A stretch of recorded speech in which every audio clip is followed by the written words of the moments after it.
तो बीच में एक बहुत भारी तूफान आ जाता है और कुछ देर के लिए ये जो बोट थी गायब हो जाती है। और लास्ट मैसेज में पायलट सिर्फ यही बोल रहा था कि something is happening in the sky is opening up. पहली बार लोगों ने इसे बर्मुडा ट्रायंगल तब बोलना शुरू किया जब आर्गुसी मैगजीन में एक आर्टिकल पब्लिश हुई। बर्मुडा ट्रायंगल की जो विकिपीडिया डिफिनीशन है वो ये कहती है कि ये एक अर्बन लेजेंड है, मतलब कि ये एक कहानी है जो बताई जा रही है कि ये सच है, लेकिन ये सच नहीं है। सबसे पहले तो जानते हैं कि ये बर्मुडा ट्रायंगल है क्या।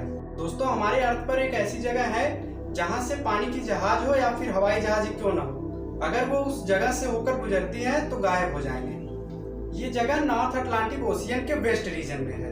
यूएस के स्टेट फ्लोरिडा से लेके पोर्टो रिको आइलैंड और बर्मुडा के बीच में है। अब क्योंकि ये तीनों मिलकर एक ट्रायंगल बनाते हैं, इसलिए इस एरिया को कहा जाता है बर्मुडा ट्रायंगल। लेकिन इस एरिया में जो जो इंसिडेंट हुए हैं उनकी वजह से इसे और भी नाम दिया गया है, जैसे devil's triangle, the limb of the lost.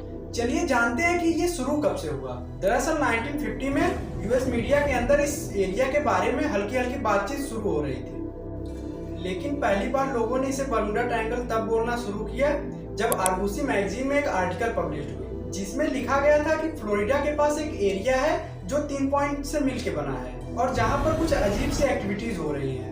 और जब ये आर्टिकल लिखा गया तब उस आर्टिकल का नाम था द डेडली बर्मुडा ट्रायंगल। तब से जब भी इसके बारे में बात हुई तो लोगों ने इसे बर्मुडा ट्रायंगल बोला और तब से लेके आज तक इसे बर्मुडा ट्रायंगल ही बोला जा रहा है। ये जो बर्मुडा ट्रायंगल का एरिया था, इस एरिया में जब भी जाओ तो कभी रेडियो ना चले तो कभी कंपास खराब हो जाए, इलेक्ट्रॉनिक डिवाइसेस की रीडिंग फ्लक्चुएट करने लग जाती थी। ये सब तो चल ही रहा था, लेकिन इसके साथ साथ आसमान से प्लेन और समुद्र से शिप ये भी गायब हो रहे थे और इनके साथ साथ जो लोग थे वो भी गायब हो रहे थे। और गायब भी ऐसे हो रहे थे चाहे वो आदमी हो या फिर शिप, उनका एक छोटा सा टुकड़ा तक नहीं मिल रहा था। अब वहाँ लोगों ने अलग अलग बातें बोलना शुरू कर दिया। कुछ लोगों ने ये बोला कि वहाँ सी मॉन्स्टर है, कुछ का कहना था कि इस एरिया में एलियंस का इन्फ्लुएंस है, लेकिन कंफर्म किसी को कुछ भी नहीं था।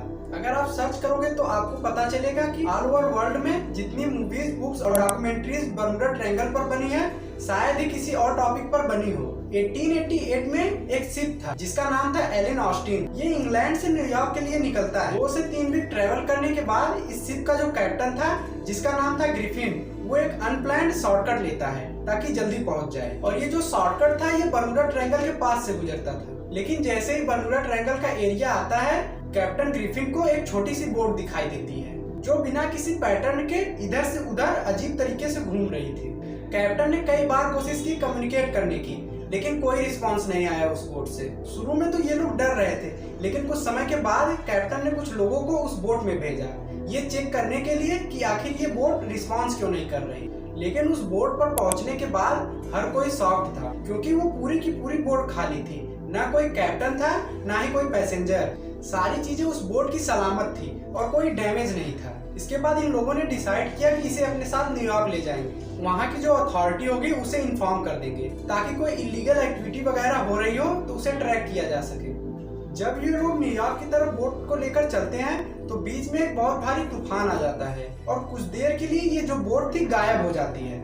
फिर जैसे ही तूफान शांत होता है तो दोबारा से ये बोट दिखाई देती है, लेकिन हर कोई उस बोट को देखकर शॉक्ड हो जाता है, क्योंकि जितने भी लोग उस बोट को लेकर न्यूयॉर्क जा रहे थे वो सारे के सारे गायब थे और जो बोट थी उसे कुछ भी नहीं हुआ था। इसके बाद ये लोग बोट को वहीं छोड़ देते हैं और न्यूयॉर्क निकल जाते हैं और नेक्स्ट डे हर तरफ ये कहानी फैल जाती है।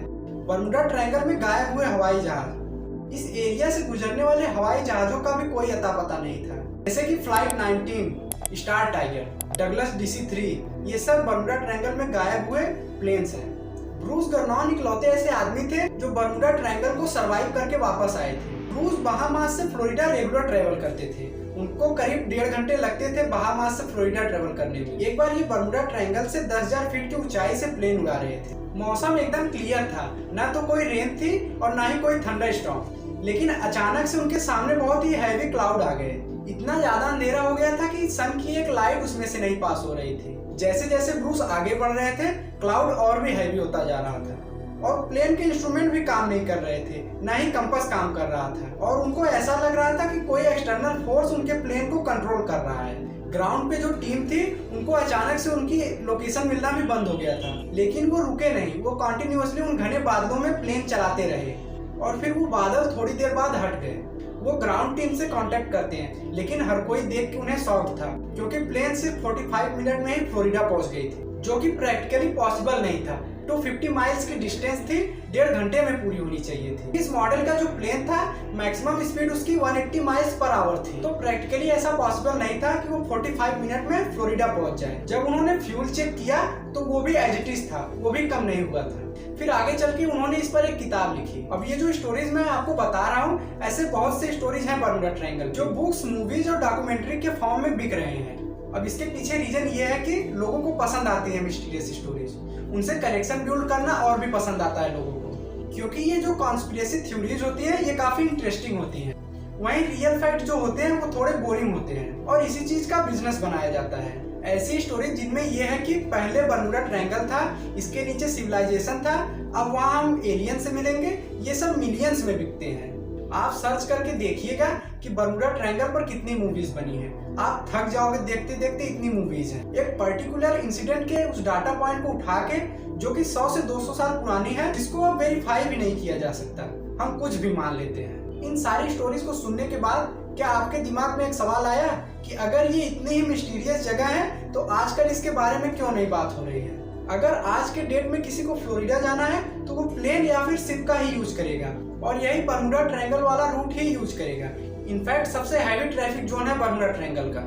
आज की डेट में हमारे पास एडवांस टेक्नोलॉजी है जिनकी वजह से हमें पता चल जाता है अगर कोई इंसिडेंट होता है कि इसके पीछे क्या रीजन था। ये जो बर्मुडा ट्रायंगल की कहानियां बेची जा रही हैं, अगर आप छोटी सी सर्च करोगे गूगल पे तो ये जो बर्मुडा ट्रायंगल का एरिया है वो टॉप 10 डेंजरस रीजन तक में नहीं है। इनफैक्ट किसी भी कंट्री ने इतना भी नहीं चाहा कि बर्मुडा ट्रायंगल को मैप तक में मेंशन कर दे। यूएस नेवी तो बर्मुडा ट्रायंगल का जो नाम है इस वर्ड को ही नहीं मानती। बर्मुडा ट्रायंगल की जो विकिपीडिया डेफिनेशन है वो ये कहती है कि ये एक अर्बन लेजेंड है, मतलब कि ये एक कहानी है जो बताई जा रही है कि ये सच है, लेकिन ये सच नहीं है। वार्ड लिस्ट ये एक शिपिंग पब्लिकेशन है जो ऑल ओवर वर्ल्ड में शिप्स हैं, ये उनका डाटा मेंटेन करती है। इस शिपिंग पब्लिकेशन के मुताबिक बर्मुडा ट्रायंगल के एरिया में 8634 शिप्स गए हैं, जिसमें से सिर्फ 2 कैजुअलिटीज हुई हैं। अगर आप इसे कंपेयर करोगे वर्ल्ड के बाकी कैजुअलिटी से तो ये डाटा बहुत ही कम, लेकिन इसके बाद भी बर्मुडा ट्रायंगल बहुत ही ज्यादा फेमस है क्योंकि इसकी जो स्टोरी है, बुक्स है, मूवीज, डॉक्यूमेंट्रीज,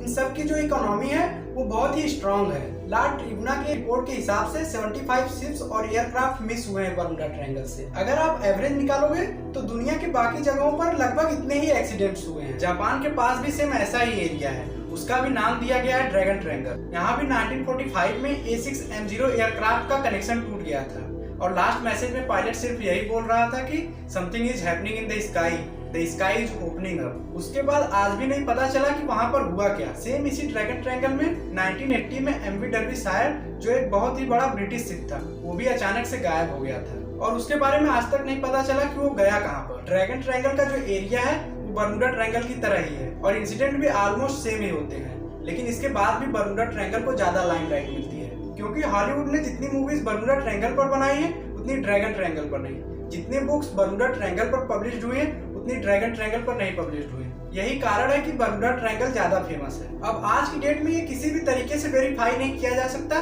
कि एलन ऑस्टिन का जो कैप्टन था वो जो स्टोरी बता रहा था वो सही भी है या फिर नहीं। आप ज्यादातर केसेस में देखोगे कंपास खराब हो जाता है। अब देखिए, कंपास के अंदर आप जब भी नॉर्थ की डायरेक्शन चेक करते हो तो वो अर्थ के ज्योग्राफिक नॉर्थ से थोड़ा अलग दिखाता है। इसलिए अर्थ के 2 पोल सिस्टम है, एक मैग्नेटिक पोल सिस्टम जो कि कंपास दिखाता है और दूसरा ज्योग्राफिक पोल सिस्टम जो कि अर्थ के एक्सिस ऑफ रोटेशन के ऊपर बेस्ड है। ज्योग्राफिक पोल को हम ट्रू नॉर्थ भी कहते हैं, लेकिन अर्थ पर कुछ जगह ऐसी भी है जहाँ अगर आप कंपास से चेक करोगे तो वो एक्चुअल नॉर्थ दिखाएगा और जिस जगह पे ये एक्चुअल नॉर्थ दिखाता है उसे हम कहते हैं एग्निक लाइन। वैसे तो ये जो एग्निक लाइन है ये चेंज होती रहती है, लेकिन काफी सालों से बर्मुडा ट्रायंगल पर इसका सेंटर है, इसीलिए इस एरिया में कंपास दिक्कत करता है और गलत डायरेक्शन दिखाता है। अगर हम फ्लाइट 19 की बात करें तो उस केस में भी इन्वेस्टिगेशन की जो रिपोर्ट आई थी उसमें भी यही आया था कि ये एक ह्यूमन एरर है। इसमें कंपास फेलियर की वजह से वो लोग रास्ता भूल गए थे और लास्ट में उनका फ्यूल खत्म हो गया था। लेकिन आज की डेट में इतने मॉडर्न GPS है, रडार है, सोनार है, इसलिए आज की डेट में ये सब सुनाई नहीं देते।